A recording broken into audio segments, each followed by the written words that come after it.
Hello everyone আজি আপোনালোকক মই ফৰটাক্স ব্লাউজৰ যেকেটা টাক্সৰ সিলাই আছে এই সিলাই কেটা কেনেকৈ আমি আন্ডাৰগ্ৰাউন্ড কৰি সিলাব পাৰো সেইটো আপোনালোকক দেখাম তাৰ কাৰণে এনেকৈ ফাৰ্ষ্টতে ইনাৰ কাপোৰটো মেইন কাপোৰটো ওপৰত বহাই ল'ব লৈ উঠি এই টাক্স কেটা এনেকৈ চিন্দি ল'ব লৈ এই চিনৰ ওপৰত প্ৰথমতে এনেকৈ এটা সিলাই কৰি ল'ব যিমানলৈকে চিনটো দিয়া আছে হিমানখিনিলৈকে আপোনালোকে এটা ওপৰত সিলাই কৰি ল'ব যাতে কাপোৰখন মানে ইফাল ইফাল হৈ না যায় তাৰ পাছত এতিয়া আমি ইনাৰৰ কাপোৰটো এনেকৈ উলটাই দিব এটা মেইন কাপোৰটো বিপৰীত সাইডত আকৌ উলটাই দিব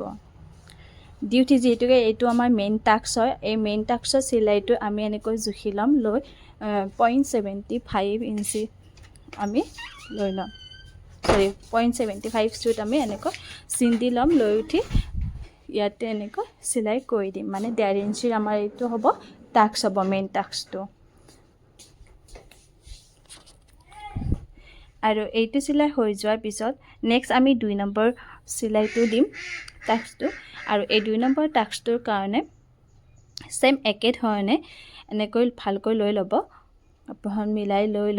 এতিয়া ইয়াৰ ওপৰত আৰু এটা এনেকৈ সেম একে ধৰণে সিলাইটো কৰি ল'ব মানে ওপৰৰ সিলাইটো যেতিয়া আপোনালোকে দি দিয়ে তেতিয়া কি হয় যে আপোনাৰ মেইন কাপোৰ আৰু ইনাৰ কাপোৰৰ যেটো মানে আমি সিলাই দিম সেই সিলাইটো মানে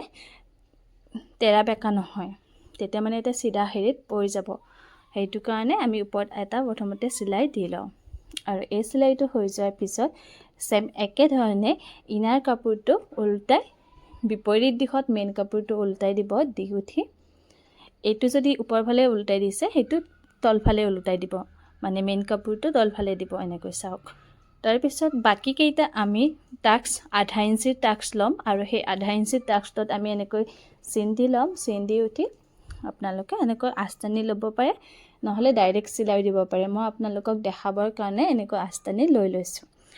তাৰ পিছত এনেকৈ সিলাই কৰি দিম আৰু প্ৰত্যেকটা টাক্সতে আমি ডাবল সিলাই দি দিম যাৰ কাৰণে মানে কি হয় ডাবল সিলাইটো দিলে আমাৰ সিলাইটো খুলি যায় ভয় নাথাকে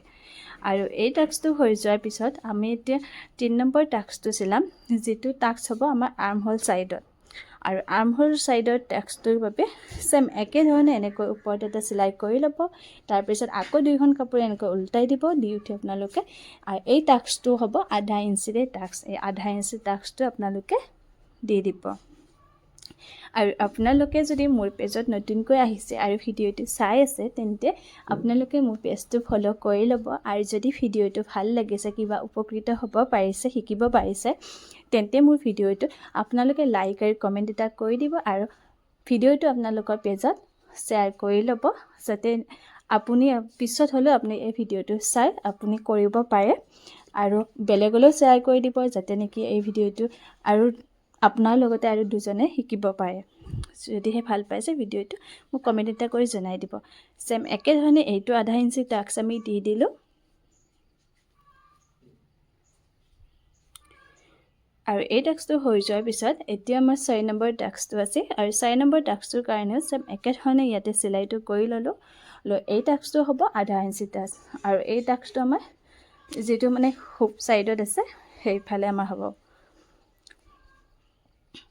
এইটো আমাৰ হৈ গ'ল আৰু যদি আপুনি মোৰ এই ইউটিউব চেনেলটো সাবস্ক্ৰাইব কৰা নাই আৰু প্লিজ আপোনালোকে মোৰ ইউটিউব চেনেলটো সাবস্ক্ৰাইব কৰি দিব আৰু মোৰ ইউটিউব চেনেলত মোৰ স্মিতা ডেকা ক্ৰিয়েশ্যন বুলি আছে সাৰ্চ কৰিলে আপোনালোকে পাই যাব ইউটিউবত যদি ইউটিউবত চাই আছে আপোনালোকে চেনেলটো সাবস্ক্ৰাইব কৰি ল'ব এতিয়া মই আপোনালোকক সিলাইটো দেখাইছো চাই ল'ব পাৰে এই সিলাই কেটা গুটেকেটা ভিতৰ ফালে আপোনাৰ হৈ গৈছে আৰু যেতিয়া আন্ডাৰগ্ৰাউন্ড আমাৰ সিলাই কৰা যায় তেতিয়া ব্লাউজটো আমাৰ দেখিবৰ কাৰণে ভাল লাগে আৰু এতিয়া বাকিখিনি আমি সিলাই এনেকৈ দি ললো যেহেতুকে আমি প্ৰথমতে ইনাৰ কাপোৰ আৰু মেইন কাপোৰটো সিলাই কৰি লোৱা নাছিলো আগতে টাক্সৰ সিলাই কেটা আমি দি ল'ব লাগিব আৰু এই টাক্সৰ সিলাই কেটা হৈ যোৱাৰ পিছতহে আমি এতিয়া মেইন কাপোৰ আৰু লাইনিং কাপোৰটো এনে সিলাই কৰি এনেকৈ বন্ধ কৰি লম আৰু এইখিনি সিলাই হৈ যোৱাৰ পিছত এক্সট্ৰা যিখিনি কাপোৰ থাকিব সেই এক্সট্ৰা কাপোৰখিনি আমি কাটি পেলাই দিম আৰু একেবাৰে ইজি হয় এইটো ব্লাউজ যদি আপোনালোকে সিলাব বিচাৰে একেবাৰে কম সময়তে ব্লাউজটো সিলাই কমপ্লিট কৰিব পাৰে আৰু যদিহে আপোনালোকে ফৰটাক্সৰ কাটিং ভিডিও এটা আপোনালোকে বিচাৰে তেন্তে আপোনালোকে মোক জনাব মই নিশ্চয় আপোনালোকক কাটিং ভিডিঅ' এটা দিবৰ কাৰণে চেষ্টা কৰিম। যিসকলে নাজানে সেইসকলে এবাৰ ভিডিঅ'টো চাই ট্ৰাই কৰি চাবচোন, চিলাই চাবচোন, একেবাৰে ইজি হয়।